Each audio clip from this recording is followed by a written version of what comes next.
인류의 역사는 전쟁의 역사다라고 해도 과언이 아닐 정도로 동서고금을 막론하고 전쟁이 끊임없이 있어 왔습니다. 옛날의 전쟁은 대개 영토 전쟁이었습니다. 그리고 지금도 땅을 차지하려는 욕심 때문에 서로 간의 분쟁이 끊일 날이 없습니다. 현재 진행되고 있는 러시아와 우크라이나의 전쟁도 역시 이와 같은 영토 전쟁입니다. 그 다음에 이념 전쟁이 있습니다. 근 100여 년 넘게 동서세계는 이념 전쟁으로 수많은 인명들이 희생되었습니다. 이념 전쟁들이 줄어들면서 이제는 경제 전쟁으로 치닫고 있습니다. 지금의 미국과 중국의 관세 정책도 결국 경제적인 우위를 가지고자 하는 치열한 경제 전쟁입니다. 가진 자와 못 가진 자 사이의 경제 전쟁도 치열합니다. 그 다음으로 이미 시작된 전쟁은 다름 아닌 인종 전쟁입니다. 수많은 민족들이 식민 지배로부터 독립하면서 인종 간의 문제가 심각해졌습니다. 아프리카에는 유럽 국가들이 이제 식민지 지역을 자기들 마음대로 나눈 국경선 때문에 자로 잰 듯한 반듯한 국경선은 거기에 사는 인종과 민족을 고려하지 않은 것입니다. 한 나라 안에 여러 민족이 존재하게 되고 민족들 사이에 끊임없이 세력 다툼을 하면서 내전이 일어나는 원인을 제공하게 되었습니다. 이것이 우리들 눈앞에 있는 전쟁들입니다. 그러나 이 어떤 전쟁보다도 무서운 전쟁이 있습니다. 바로 인간성 파괴를 향한 전쟁입니다. 인간성이 상실됩니다.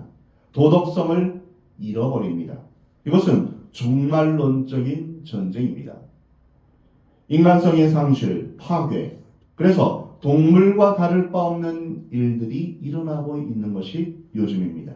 불신과 거짓, 폭력과 절망, 사치와 낭비, 그리고 마지막 때에는 자기를 사랑하고 돈을 사랑한다는 그 말씀이 이 시대에 만연하게 된 것입니다. 사람이 살아가는 데 있어서 주의하지 않으면 넘어질 수밖에 없는 함정을 대표적으로 두 가지로 말할 수 있습니다. 하나는 동물화되는 것이고 두 번째는 물질화되는 것입니다. 동물과 인간의 차이를 말한다면 우선 사랑을 말할 수 있습니다. 물론 동물에게도 사랑은 있습니다. 그러나 그 사랑은 인간의 사랑과는 질적으로 다른 것입니다. 그러므로 동물적인 사랑과 인간적인 사랑의 차이를 바로 깨닫고 바로 지켜야 되는 것은 굉장히 중요한 것입니다. 동물에게도 모성애가 있습니다. 동물에게도 이성애가 있고 동족애가 있습니다. 전문가들이 말하기를 동물 중에 모성애가 가장 강한 동물은 곰이다. 이렇게 말들을 합니다. 또 벌 종류는 동족애가 상당하다고 합니다. 그렇다면 동물적인 사랑과 인간적인 사랑을 어떻게 구분할 수 있을까요? 진화론자리나 또한 유물사관을 주장하는 사람들은 이것을 구분하지 못합니다. 왜냐하면 동물에서부터 진화되었다. 사람이 이렇게 동물에서부터 진화되었다라고 하니 동물과 사람을 구별해낼 수가 없는 것입니다. 그래서 토마스 헉슬레이 같은 진화론자는 사랑도 종족 번식의 발로다라는 형편없는 이야기를 하고 있습니다. 즉 동물적인 사랑과 인간적인 사랑을 동일시하고 있는 것입니다. 인간적인 사랑이 결코 동물적인 사랑과 동일시되어서는 안 되고 결코 그럴 수도 없습니다. 동물은 보통 자기 새끼를 어릴 때만 사랑합니다. 어미가 새끼를 사랑하는 마음은 아주 지극합니다. 음식을 먹일 때에도 자기가 먹었던 것을 다시 토해서까지 그렇게 먹입니다. 그렇게 사랑하지만 일단 크면 멀리합니다. 독립하죠. 새끼들도 어미를 잘 따르다가 크면 어미를 몰라봅니다. 서로 경쟁 관계가 되는 것입니다. 새끼가 크면 전혀 관계가 없어진다고 합니다. 어미들이 그렇게 애를 써서 새끼들을 키워왔지만 늙은 짐승을 봉양하는 광경을 여러분 본 적이 있습니까? 늙은 짐승을 그냥 내버립니다. 돌아보지 않는 것이죠. 죽어가는 어미를 돌보지 않는 것이 동물의 세계입니다. 그야말로 한계가 있습니다. 그러나 인간은 결코 그럴 수 없습니다. 끝까지 사랑하는 것이 인간의 세계입니다. 사랑하는 성도 여러분, 세상의 모든 불행은 가정의 파괴에서 비롯되는 것입니다. 가정이 변질되면서 불행이 생겨나는 것입니다. 문제의 원인도 가정이요, 문제의 해결도 가정밖에 없음을 알아야 합니다. 기술과 지식은 넘쳐나고 있지만 부드러운 마음과 지혜는 점점 사라지고 있습니다. 똑똑한 자식은 만들었는데 착한 자식으로 키우지 못했습니다. 공부를 많이 시켰는데 나중에 보니 못된 사람이 된 것입니다. 인간의 참모습을 잃어버렸습니다. 도덕성도 인간성도 바른 가정 안에서만 회복될 수 있습니다. 경건한 가정이 우리의 마지막 보루입니다. 오늘 본문 24절을 보면 지혜로운 자식을 낳은 자는 그로 말미암아 즐거울 것이라. 지혜로운 자는 부모를 즐겁게 해드리는 효도를 하는 사람입니다. 반면에 효도를 모르는 사람은 어리석은 자다라고 말할 수 있습니다. 우리는 효도하면서 부모로부터 지혜를 얻게 됩니다. 지혜로워지는 길, 진리를 찾는 길은 부모를 청종하는 데서 온다라고 오늘 보면 22절에서 말씀하십니다. 아시다시피 이스라엘 민족은 강인하고 우수합니다. 그 이유가 무엇이겠습니까?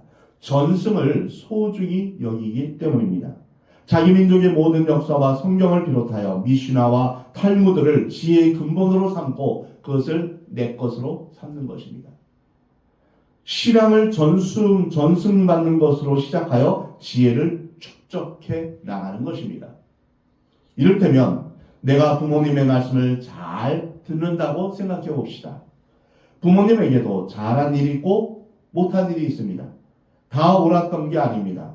잘못한 일에 대해서 얘야 너는 나처럼 살지 말아다오 이렇게 뼈아픈 부탁을 하는가 하면 잘한 일에는 나를 따라다오 라고 경험 속에서 얻은 바대로 따를 것을 부탁합니다.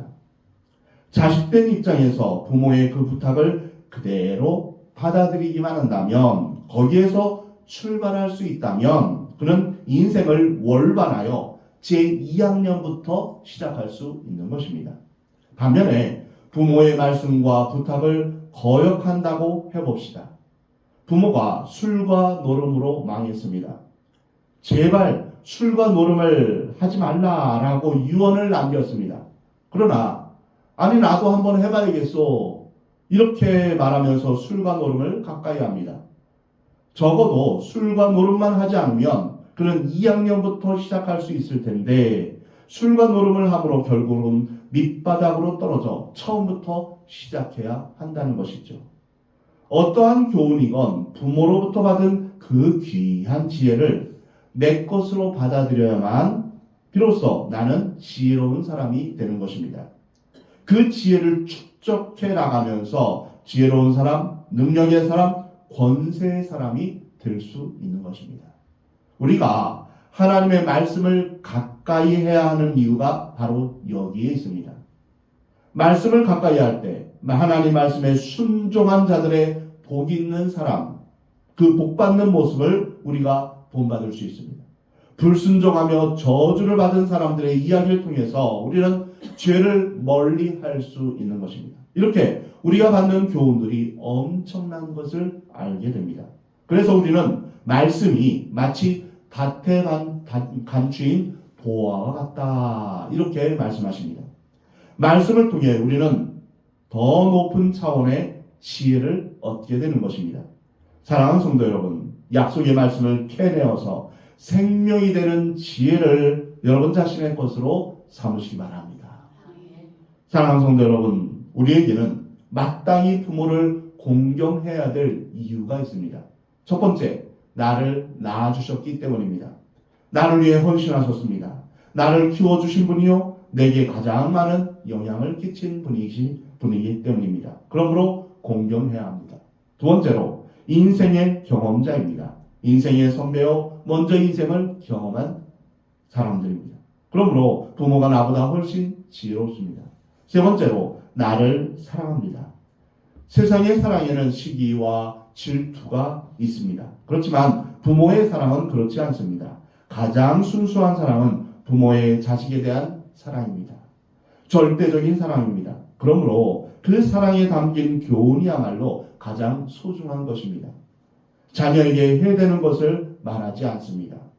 그러나 부모의 교훈을 잔소리로 알아듣는다면 부모의 지혜를 내 것으로 삼는 기회를 날려버리는 것입니다. 네 번째로 자녀에게 기대하고 있습니다. 소망을 가지고 있습니다. 그러므로 마땅히 부모를 공경해야 할 것입니다. 예로부터 우리나라에서는 효의 6가지 여건을 말해왔습니다. 효의 첫 번째는 건강입니다. 몸을 깨끗이 유지하여서 건강을 지켜야 한다라고 가르쳤습니다. 내가 위생을 지키지 않고 아무 때나 먹고 아무 곳이나 먹어서 몸을 망친다면 그것은 큰 불효입니다. 또한 밤낮이 바뀌어서 밤에 안 자고 낮에 자면서 몸을 망가뜨리고 몸에 안 좋은 것들을 먹고 마시면서 방탕하면, 그래서 건강을 잃었다면 천하의 불효가 되는 것입니다. 부모가 자식에게 제일로 바라는 것은 건강입니다. 불효 중에 불효는 부모 앞에 알아눕는 것입니다. 부모의 마음을 아프게 하는 것이기 때문입니다. 더욱이 부모보다 먼저 죽는다면 더할 수 없는 천하의 불효가 되는 것입니다. 건강이 효도임을 잊지 말아야 합니다. 여러분, 살아야 효자입니다. 건강해야 효자입니다. 건강하게 생활해서 부모님께 근심을 끼치는 일이 없어야 합니다. 두 번째로 봉양해야 합니다.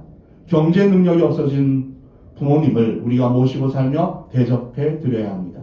물질적으로 부족함이 없도록 해드리는 것이 효도입니다. 세 번째로 부모님의 뜻을 헤아려서 몸소 실천하는 것입니다. 부모님의 뜻이 무엇인지 잘 알지 않습니까? 또는 부모님께 묻는 것입니다. 그래서 부모님이 좋아하시는 것, 기뻐하는 것, 그것을 따라가는 것이 바로 효도입니다. 네 번째로 공손하게 대하는 것입니다. 표정을 늘 부드럽게 가지며 그 인격을 높이 존경해 드리는 것입니다. 다섯 번째로 부모에게 욕이 돌아가지 않도록 하는 것입니다.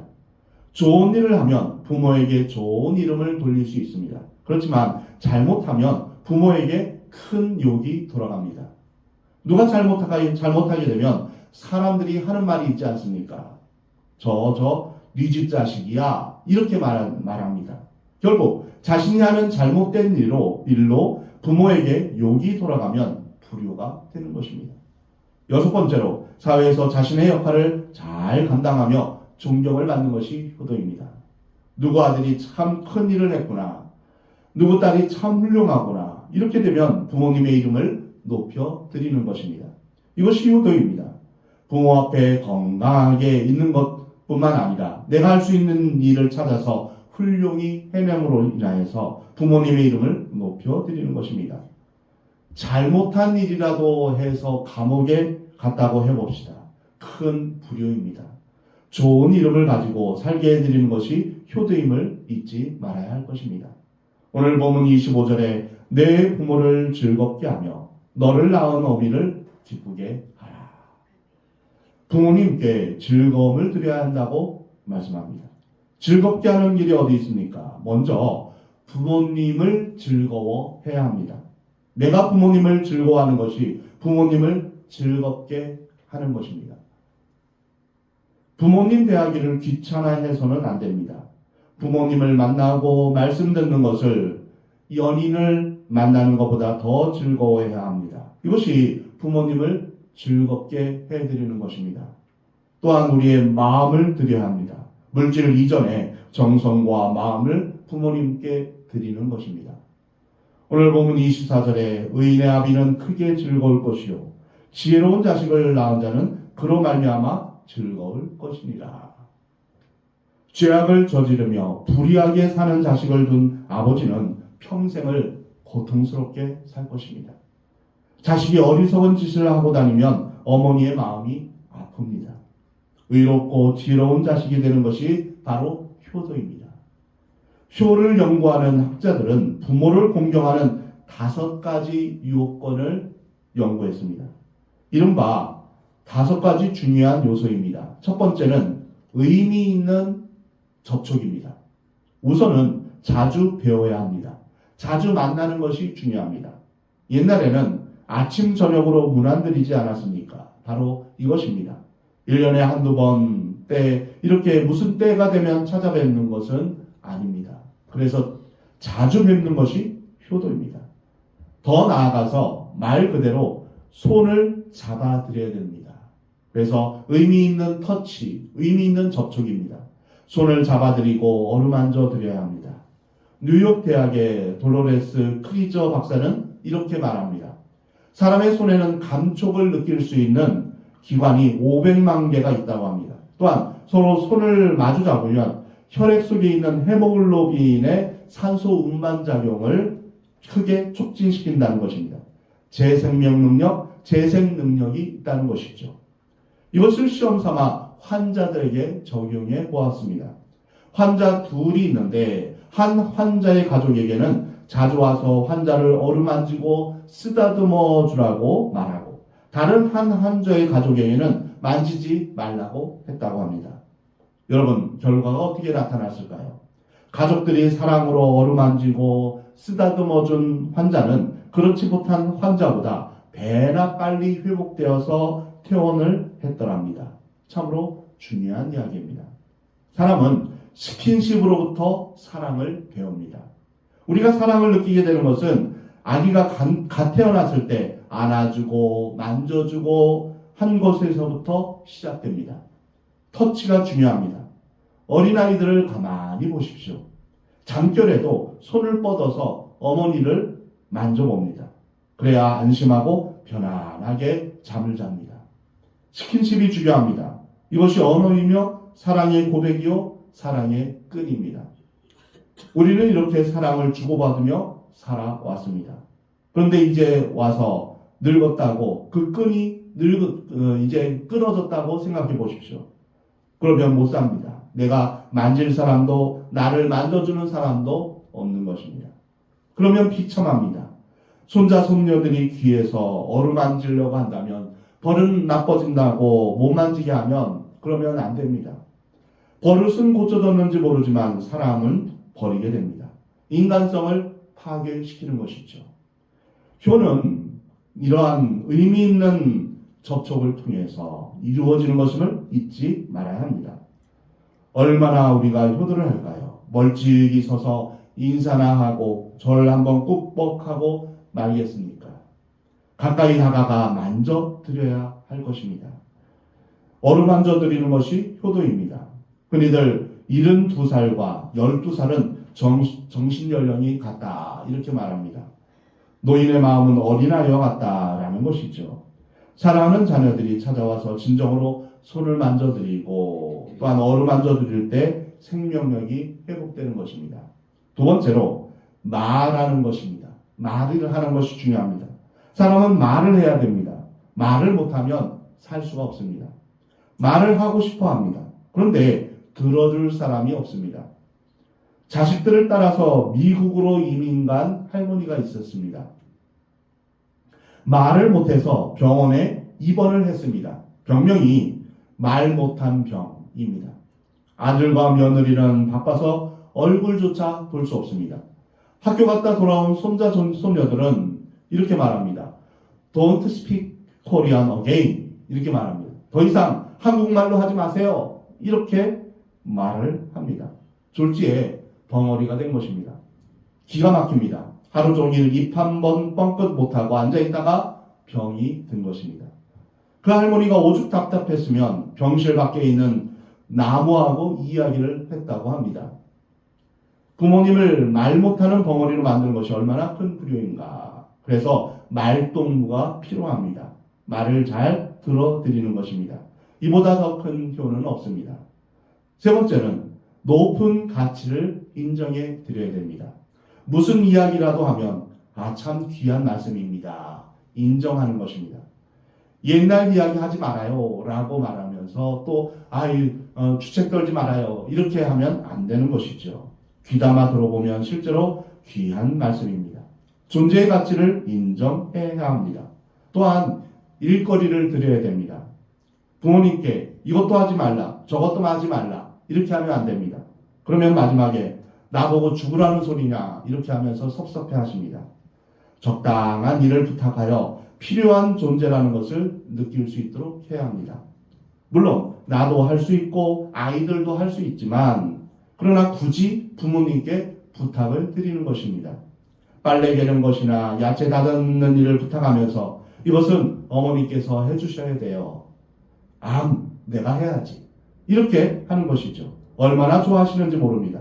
이 일은 어머니가 하셔야 됩니다. 어머니가 우리 집에 계셔야 합니다. 어머니가 계셔서 행복합니다.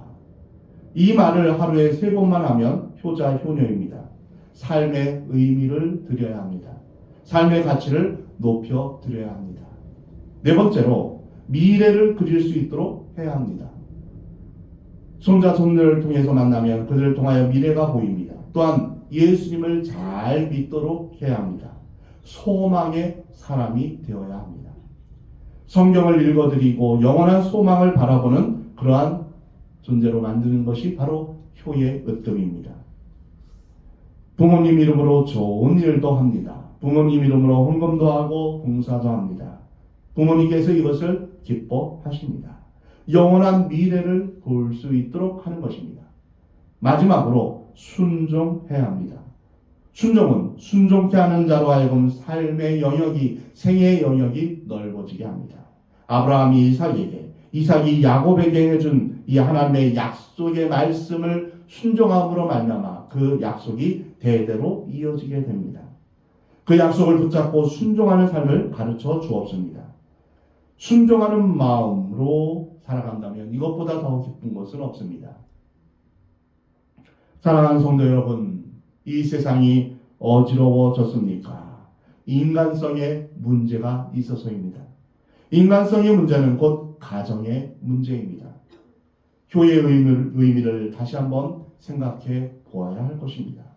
성경은 부모님을 기쁘게 하라 라고 말씀하십니다. 그런데 내 기쁨만 찾겠다고 부모님을 기쁘게 해드리지 않습니다. 결과적으로 나의 기쁨도 없어지고 부모님의 마음도 슬프게 되는 것입니다. 부모님을 슬프게 하면서 나의 기쁨을 찾은 삶이 어디에 있겠습니까? 불가능합니다. 부모님을 기쁘게 하고 그 속에서 나의 기쁨을 찾아야 하는 것입니다. 그 기쁨이 계속 이어질 때 그 집안에, 그 민족에 하나님의 복이 함께 하는 것입니다. 내 부모를 공경하라. 우리 주님께서 말씀하십니다. 다시 한번 하나님의 말씀을 들어보겠습니다. 오늘 본문 25절, 26절입니다. 내 부모를 즐겁게 하며 내가 너를 낳은 어미를 기쁘게 하라. 내 아들아, 내 마음을 내게 주며 내 눈으로 내 길을 즐거워할지어다. 에베소서 6장 1절 말씀에 자녀들아 주 안에서 너희 부모에게 순종하라. 이것이 옳으니라. 옳다라는 말의 원어의 뜻은 선이 아니라 의라는 것입니다. 의. 효는 선이나 공로가 아니라 덕도 아니라 바로 기본적인 것입니다. 기본적인 것. 옳을 의입니다. 부모를 섬기는 일을 굉장한 일처럼 생각하는 것은 근본적으로 잘못된 것입니다. 효는 평균 수준이요, 수평 수준에 속하는 것입니다. 마땅히 그래야 하고 합리적이며 타당하고 당연한 것이다 라는 것입니다.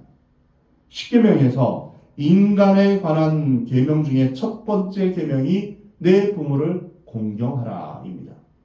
이것은 하나님의 명령입니다.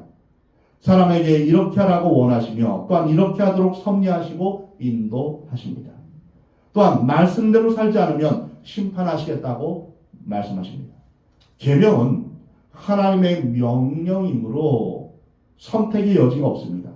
효도해도 되고 안 해도 된다는 이야기가 아닙니다.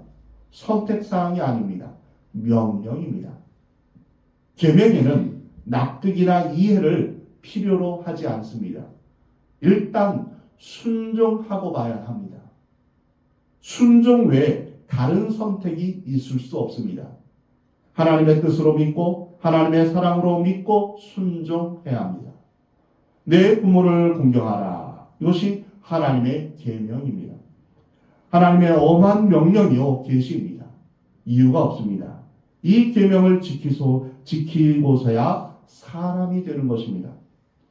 흔히 부모를 공경하지 않은 자를 가르쳐 사람이 아니다, 동물만도 못하다 이렇게 말합니다. 맞는 말씀입니다. 부모를 저버리는 자는 사람이 아닙니다. 존재의 문제입니다.